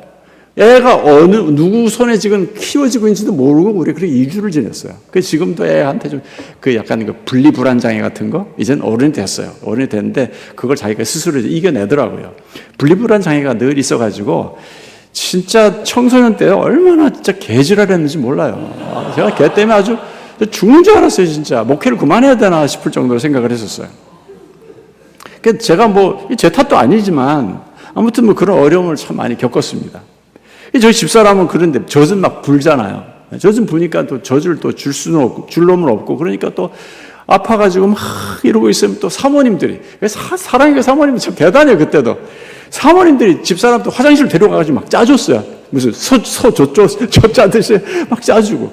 그런 일들을 시간을 보냈어요. 그러면서 중환자실에 이렇게 있으면 이제 거기서 떼르르 하고 전화가 와요. 그럼 있잖아요. 그 보호자들이 진짜 바짝 긴장합니다. 그 신호는 뭔지 아세요? 들어오라는 거예요. 이제 갈 때 됐다고. 와서 이제 인사하라는 거죠. 그 소리가 들리면 긴장을 하고 그 전화를 받는 사람이 여보세요 이러면서 받을 때 저 누구 이러면 이게 끝나는 거예요.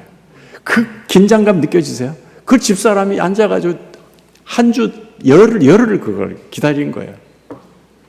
저는 이제 뭐 죽는다 그러죠. 뭐 죽는다 그러니까 집사람도 이제 장모님도 올라오시고 그래갖고 사랑의 교회 기도실에 가가지고 기도하려고 그러면 전부 다 차가지고 기도를 하고 있는 거예요. 그래서 문을 밖으로 두들기면서 목사님 사모님인데 기도 좀 하기 좀 자리에 양보해달라고 그래갖고 좀 빼내고 그냥 들어가서 또 막 대신 기도하고 기도했어요. 근데 여러분 제가 화요일을 못 넘긴다 그랬잖아요. 점점 병색이 안 좋아지는 거예요. 안 좋아지는데 그때 그 월요일날 저녁이었어요. 월요일날 저녁에 제가 맡았던 교구가 이제 그 상계동이었어요. 상계동의 교구를 맡았던 윤땡땡 권사님이라는 분, 그땐 집사님이셨어요. 교구장님이 한 분 계셨는데 그분이 이제 그 다른 집사님하고 둘이 저 기도해 주겠다고 이제 온 거예요. 와가지고 이제 옷을 입고 들어와가지고 제 얼굴을 딱 보니까 제 얼굴이 녹색이더래요. 녹색 아세요? 의미를? 목회해 보시면 이제 여러분 아실 수도 있고 뭐 요즘 몰라요. 거의 병원에 돌아가시기 때문에 잘 모르는데 녹색은 거의 돌아가시기 전입니다. 저는 딱 두 번 봤습니다. 지금까지. 돌아가시기 전에 한 명은 운명도 내가 임종도 지켜본 적도 있고요. 죽는다는 얘기예요. 그러니까 이제 이 윤 권사님 잘 아시니까 아 이거 이제 가시겠네. 그럼 어떻게 하지? 내가 무슨 기도를 드려야 되나? 살려달라고 기도해야 되는데 그 믿음이 없더래요. 분명히 나사로가 살아났다는 것도 알면 기도해야지. 망설이면 안 되지. 근데 도저히 그 기도를 못 하겠더라는 거예요. 그럼 내가 무슨 기도를 해야 되나? 그러니까 할 기도가 없더래요. 아니 하나님 우리 목사님 그럼 천국으로 평안히 인도해 주세요. 이럴 수도 없잖아요. 나쁜 여자지 그러면. 그러니까 그것도 기도 못 하겠고 살려달라는 기도도 못 하겠고 현실이 너무 뻔하니까. 그래갖고 이러고 있다가 무슨 기도하죠? 하나님? 그러니까 하나님께서 가르쳐 주시더래요. 너 네 목숨 걸고 한번 기도해봐라. 그래서 그거 좀 사양하겠습니다. 그러면서 계속 못 들은 척했대요. 근데 이게 더 크게 들리는데 제가 감당을 못 하겠더래요. 그래서 할 수 없이 제 가슴에다 이렇게 손을 얹고 기도를 했다는 거예요. 하나님 잘 모르겠습니다. 하나님 뜻을 잘 모르겠습니다. 왜 한 생명을 데려가려고 하시는지. 이 목사님은 공부도 제대로 다 하고 오셨고 아직도 젊고 앞으로 참 전도가 유망한 분이고 이분 통해서 참 놀라운 일을 이루실 것 같은데 왜 이분을 데려가려고 하십니까? 그러면 정 한 생명이 뭐 필요한 거 왜 필요한지 난 모르겠지만 정 데려가셔야 된다면 이 목사님 대신 날 데려가 달라고. 예수님도 죄인들을 대신해서 돌아가시지 않았느냐. 하나님은 죄인들의 죄를 심판하기 원하셨지만 그 아들을 대신 심판하지 않았느냐고. 그러니까 목사님은 살리시고 나는 데려가세요. 저는 이 얘기를 어디 가서 얘기를 해도 늘 눈물이 나요. 늘 감격스럽고요. 이분이 그럼 뭐 혼자 되신 분인가? 아주 세상을 염세적으로 사시는 분인가? 아니에요. 아들, 딸 한 명씩 있고 남편 시퍼렇게 살아있고 너무너무 잘 사시는 분이에요.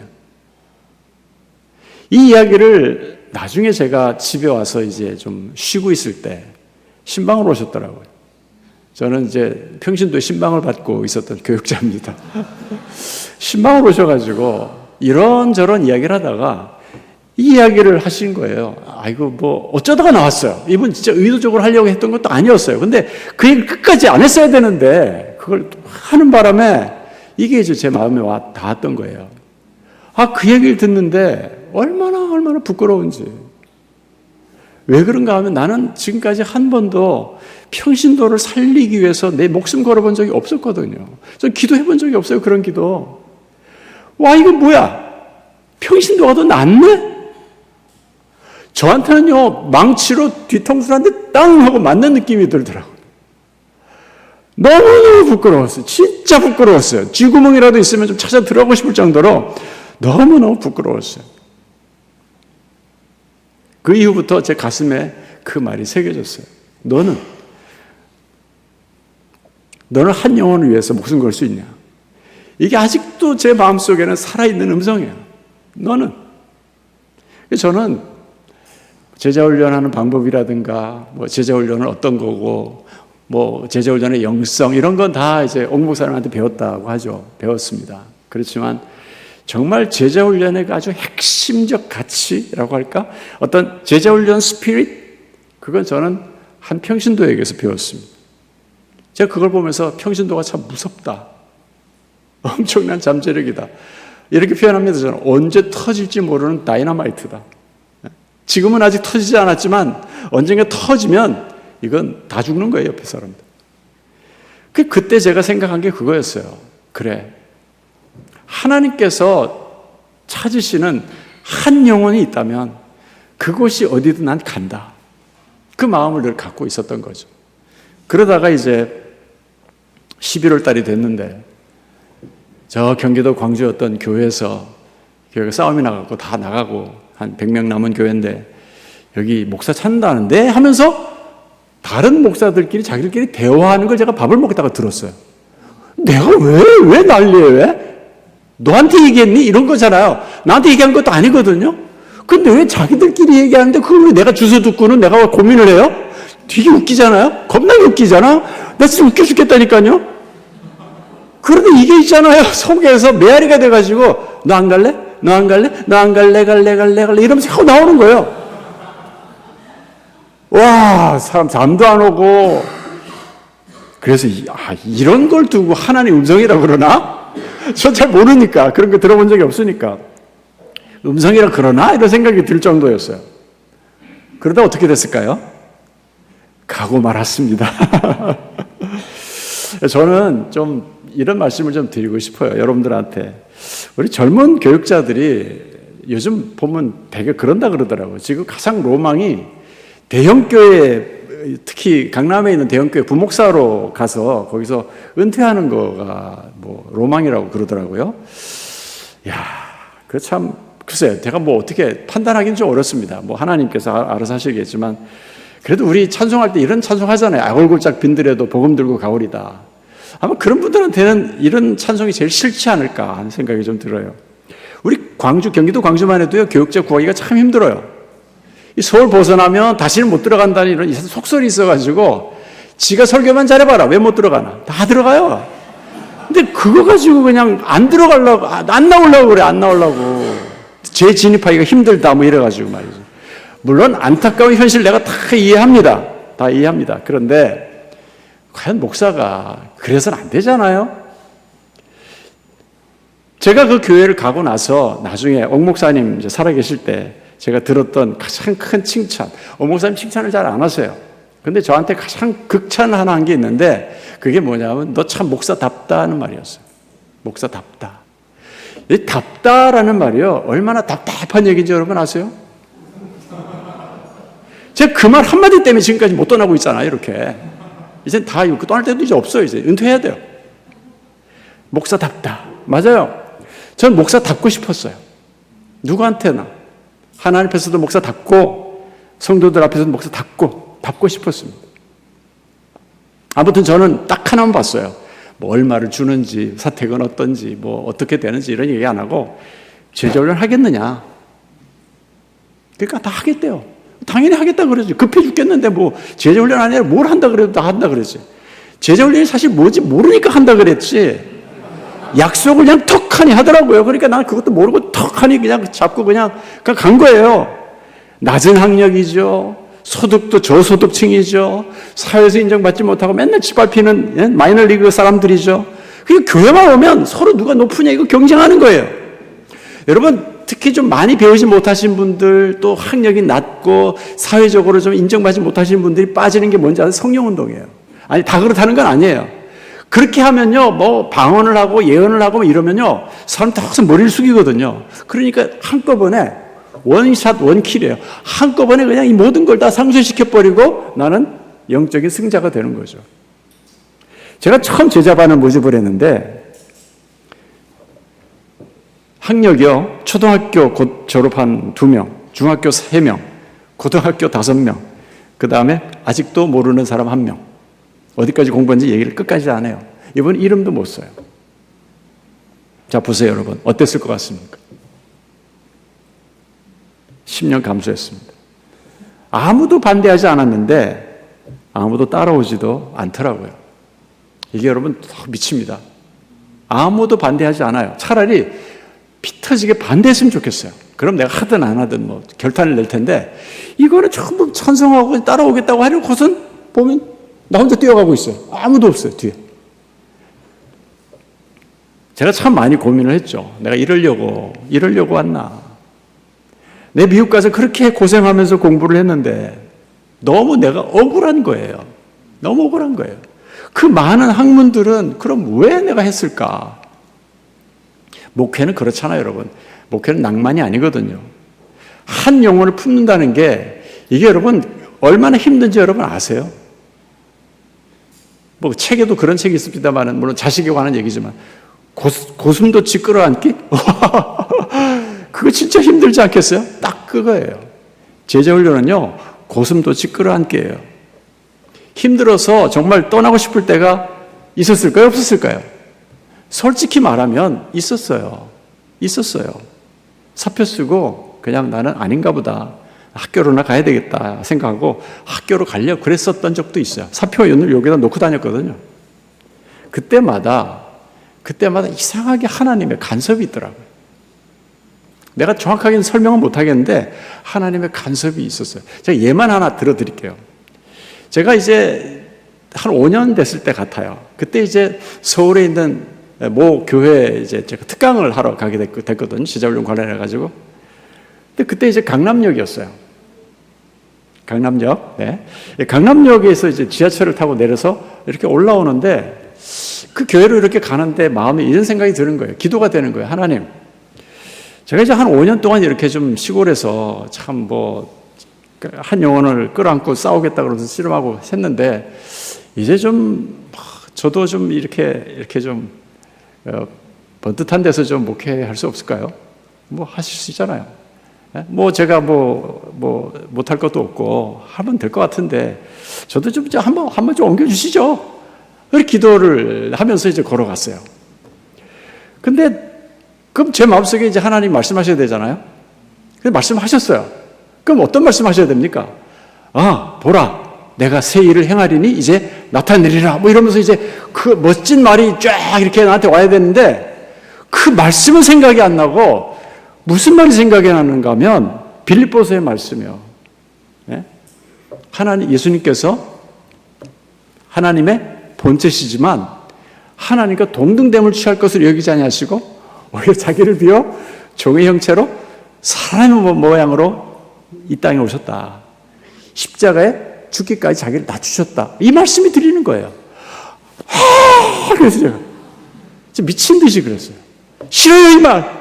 왜 하필이면 이 말을? 왜? 이러면서. 꼼짝 못하게 하시대요. 진짜 잔인하시더라고요. 나 좀 이렇게 좀, 나보다도 설교 못하는 사람이 지금 강남에서 저렇게 똥똥으로 잘 나가는데, 왜 나는 왜 안 된다고요? 막 따졌어요. 근데 계속 이 말씀만 들리는 거예요, 이 말씀만. 음성 아니었겠죠? 그죠? 하여간 이 말씀만 들리는데, 막 괴롭더라고요. 근데, 그 다음에 들은 생각이 뭐냐면, 만약에 이 말씀을 하나님 우편에 딱 앉아가지고, 영광만, 존귀만 이렇게 누리시는 예수님이 말씀하셨다면, 그 말은 굉장히 잔인하다고 생각해요. 그렇게 잔인할 수가 없죠. 근데 예수님은 어떻게 하셨습니까? 진짜로 이 땅에 내려오셨잖아요. 그리고 십자가에 죽기까지 인간들이 그 얼굴에 침 뱉었어요. 죽기까지 복종하셨다. 자기를 낮추셨다. 이 말을, 이 일을 하신 예수님께서 하시는 말씀이니까, 참 이 꼭 다물게 만드시대요. 할 말 없게 만드시대요. 그래서요, 제가 너무 잔인하십니다. 알았어요. 이제 안 갈게요. 그리고 이제 가는데 눈물이 나더라고요. 무슨 눈물이었을까요? 억울해서 울었어요. 억울해서. 목회가 참 어렵습니다. 제자훈련 목회 특히 더 어려워요. 한 영혼을 끌어안다는 것이 쉬운 일이 아닙니다. 근데 그 한 영혼을 끌어안고 그 영혼이 제자가 되었을 때는요, 그 기쁨은, 그래서 저는 아기를 낳아보지 않아서 모르겠지만, 우리 여성들이 해산의 수고 후에 그 아기를 보면서 내가 다시는 애를 안 낳는다고 했다가 또 두 번째도 낳고 또 세 번째 낳듯이 이게 제자훈련이 아닌가 생각이 들어요. 그래서 그런 얘기가 있잖아요. 농부가 그 농사를 모내기를 하고 이제 추수할 때까지 99번 허리를 굽혀야 된다면서요. 그렇게 일을 해야 되니까 얼마나 힘들겠어요. 그러니까 농부들이 늘 생각한대죠. 내가 요번까지만 농사를 짓고 이제 땅 팔고 땅값 많이 올랐으니까 내가 서울에 가서 건물 하나 사가지고 건물주가 되리라. 조물주도 무서워한다는 이 건물주가 되리라. 이렇게 해가지고 가겠다 했는데 가을이 돼가지고 추수해가지고 그 한아름 황금빛이 도는 그 별을 가슴에 안으니까 너무 좋아가지고 자기가 고생한 거 다 잊어버린대잖아요. 그래가지고 내가 요 농사 내년 딱 한 해만 내가 더 짓겠다. 그러면서 이제 일생 동안 농부로 살아간다는 말이 있습니다. 제가 25년을 그렇게 지내왔던 것 같습니다. 그 기쁨이라는 게 너무 커가지고 1년 동안 고생한 거를 다 잊어버리게 만들어요. 그래서 오늘이 이렇다고 제가 말씀을 드리고 싶습니다. 제자훈련 여러분 잘 아시겠지만 그 1년 동안 합니다. 1년 동안 하는데 인터뷰를 먼저 해가지고 10명을 먼저 뽑죠. 그래서 1년 동안 이제 매주 1회씩 모여가지고 2시간 반에 3시간 정도 식사도 같이 하고요. 총 우리 교회 같은 경우에는 총 38주 하고 여름방학도 있습니다. 과제물로는 뭐 성경 통독이라든가 암송, 큐티, 설교, 요약, 기도, 교재 예습, 독후감, 스케줄 관리, 그 다음에 생활 숙제도 있어요. 한 집씩 이제 순회하면서 식사를 이제 하죠. 자, 이렇게 하고 나면요, 자기들끼리 굉장히 가까워져요. 형제애도 끈끈해지고, 무슨 장례가 나면 제일 먼저 달려와 주는 사람들이 제자반 그 동기들이에요. 믿음의 동지가 되는 거죠. 나중에 수료할 때가 참 좋아요. 수료할 때 보면 안 우는 수료생이 한 명도 없습니다. 다 울어요. 왜 우는지는 잘 모르겠지만 안 우는 것보다는 그러니까 우니까 감격이 있는 거겠죠. 힘들어서 울기도 하고, 와, 내가 이런 엄청난 지옥 훈련을 해냈구나라는 어떤 자부심에서 울기도 할 거고, 여러 가지 복합적인 이야기들이 나오는 것 같아요. 자, 그러면 이게 궁금할 거예요. 그 목사님 그 제자를 10명이 하고 나면 정말 모두가 다 변화됩니까? 다 제자가 되고 목사님 생각하는 어떤 그런 수준의 그림이 나옵니까? 나올까요? 나오지 않습니다. 10명 중에 제가 이것도 참 솔직하게 말씀드리는 건데 2명? 혹은 3명? 많으면 3명? 2명 정도, 3명 정도 정말 제가 원래 의도하였던 그 수준에 도달하는 분이고 나머지 7명은 그냥 그래요.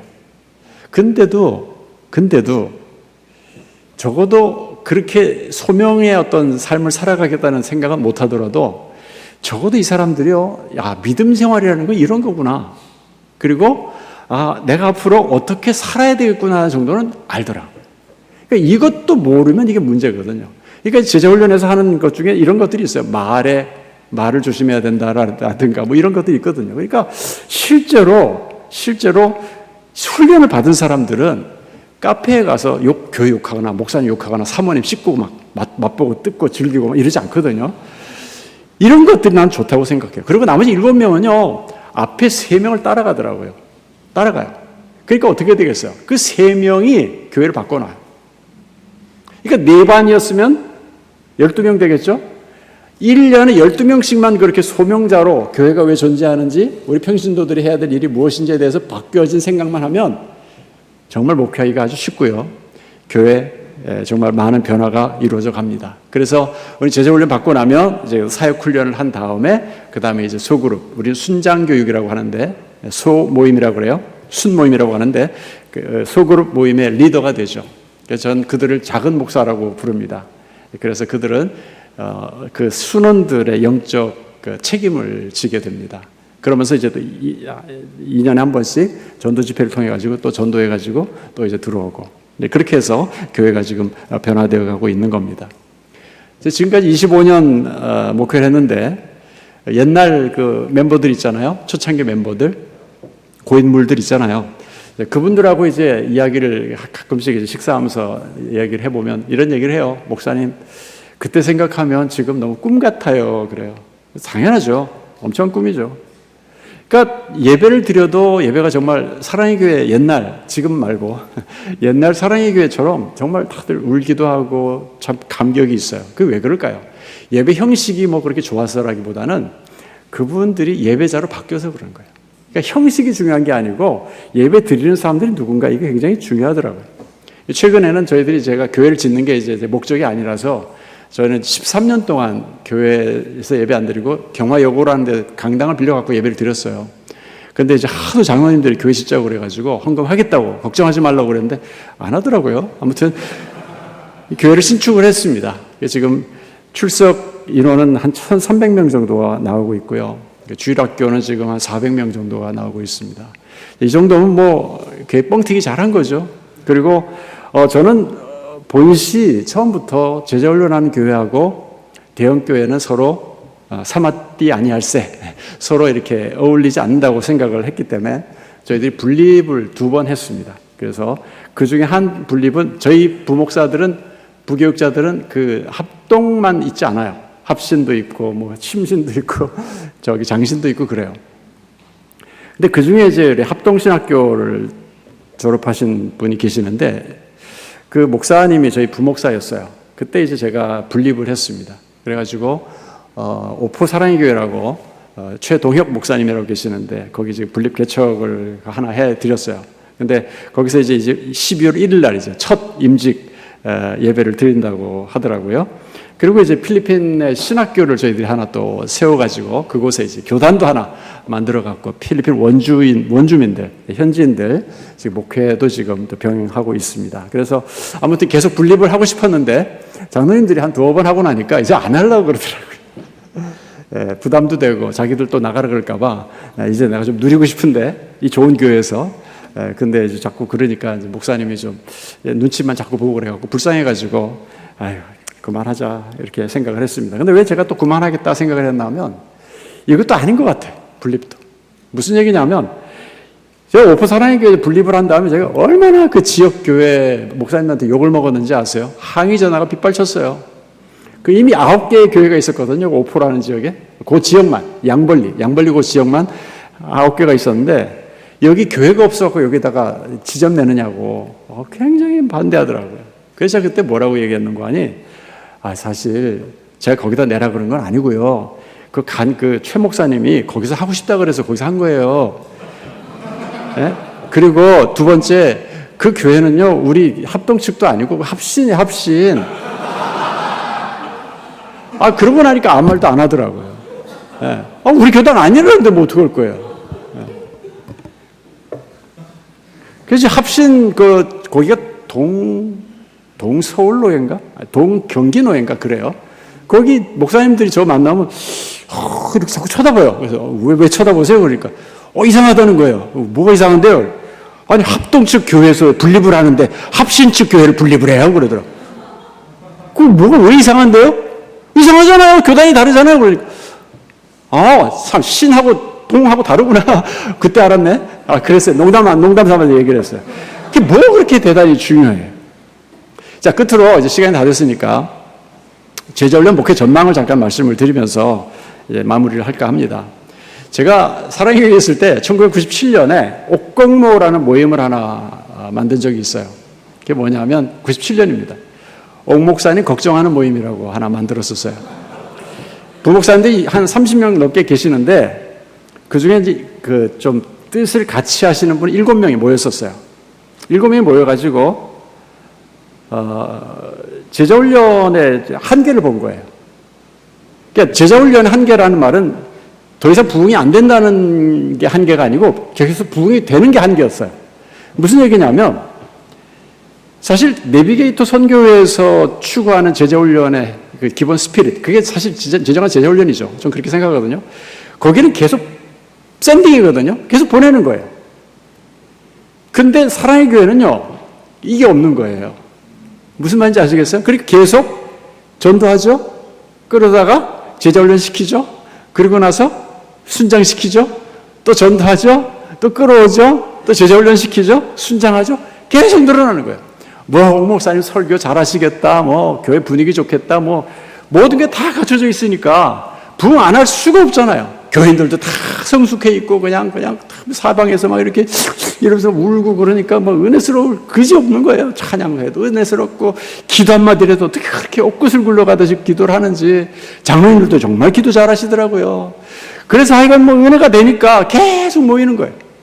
제가 97년도 때만 하더라도 4,000명인가? 3,500, 4,000명 그렇게 막 올라가고 있었을 때였어요. 그 이후에 더 많이 올라갔죠. 저는 이제 99년도에 이제 사랑의 교회를 나왔으니까. 그러면서 이제 걱정이 되는 거예요. 야, 이거 앞으로 어떻게 될 것인가? 과연 이렇게 계속 교인들이 불어나면 제자훈련의 그 기본 스피릿, 한 영혼 철학이 이게 과연 지켜질 수 있을까? 우리는 위협을 느꼈어요. 그래서 7명이 쭉 문제점을 얘기하고 앞으로 어떻게 해야 되는지 대안에 대해서 쭉 연구해가지고 그거를 A4 용지 한 10장 정도 해가지고 대신에 이제 발의자들, 발제인들 이라고 이름 쓰잖아요. 그래갖고 원래 8명이 시작했는데 한 명이 갑자기 일신상에 위협을 느꼈는지 자기는 안 하겠다 그래가지고 한 명 빼고 우리 이제 목숨 걸고 7명이 이제 이름을 올렸어요. 그래서 이제 목사님께 드렸죠. 찾아가가지고. 목사님이 이렇게 탁, 목사님 눈이 매 눈이거든요. 쫙 이렇게 보면요. 정말 거의 여름인데도 추워요. 되게. 근데 이분이 딱 보더니 내가 한 달만 기회 달라고 그러더라고요. 한 달 기회를 주면 그때 내가 대답해 주겠다. 그리고 이제 우리는 다 해산을 하고 그때부터 우리 한 달을 시름 가운데 이제 지냈죠. 한 달이 지났어요. 옥 목사님 다 부르더라고요. 다 오라고. 이제 우리 이번에 끝날 수도 있다. 이렇게 해가지고 가가지고 이 건방진 놈들 이러고 시작 잘하거든요. 근데 갔더니 옥 목사 하시는 얘기가 잘 읽었다. 이거 참 좋은 의견이다. 그런데 너희들이 앞으로 목회할 때 그렇게 해라. 그러더라고요. 자기는 안 하겠다는 거예요. 그러니까 그 얘기가 무슨 얘기였는가 하면 두 가지로 이해를 했어요. 첫 번째는 옥 목사님은 옛날 사람이잖아요. 올드하신 분이고 두 번째는 옥 목사님 몸이 안 좋았어요. 옥 목사님은 그냥 대충 해버리는 분이 아니고 뭘 한 가지 하면 제대로 해야 되는 분이에요. 저도 사실 그렇습니다만. 그러니까 이게 얼마나 스트레스가 됐는지 몰라요. 이거 옥 목사님 이렇게 하면 이게 이 교회를 완전히 지금 새로운 패러다임으로 지금 교회를 다 해체시키는 거 아니에요? 해체시킨 다음 리오르가나이제이션을 해야 되거든요. 이게 보통 일이 아니거든요.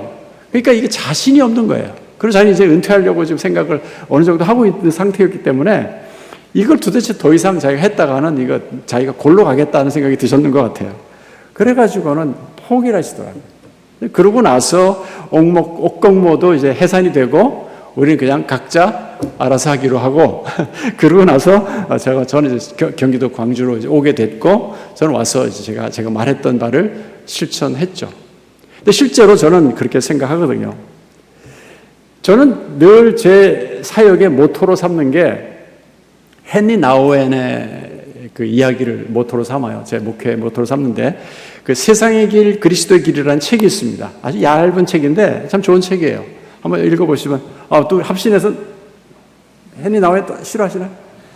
아무튼 뭐 그런 책이 있어요. 그러면 거기서 이분이 한 얘기가, 목회자는 3가지 훈련을 해라, 그런 얘기를 합니다. 그래서 이거를 고스란히 저는 어떻게 생각했냐면, 제자 훈련 목회하는 사람은 이렇게 해야 된다라고 이해를 했어요. 첫 번째가 뭐냐면 리틀리스예요. 작아지는 훈련? 맞아요. 우리나라 사람들 큰 걸 참 좋아해요. 뭐 대보름이라도, 정월 대보름, 뭐 양화 대교, 그냥 교지 다리면 되는데, 양화교 그러면 되는데 양화 대교라고 왜 그래요? 한강 대교, 동호 대교, 뭐 영동 대교, 다 대교예요, 대교. 예배도 그냥 예배실 그러면 되는데 대예배실 뭐 이렇게 얘기를 하죠. 대자, 큰 걸 참 좋아해요. 그래서 저는 늘 그런 생각을 하는 거죠. 과연 제자 훈련하는 교회가 대형 교회를 지향하는 것이 바람직한가? 전 여기에 대해서 솔직히 말해서 의문을 갖고 있는 사람 중에 하나입니다.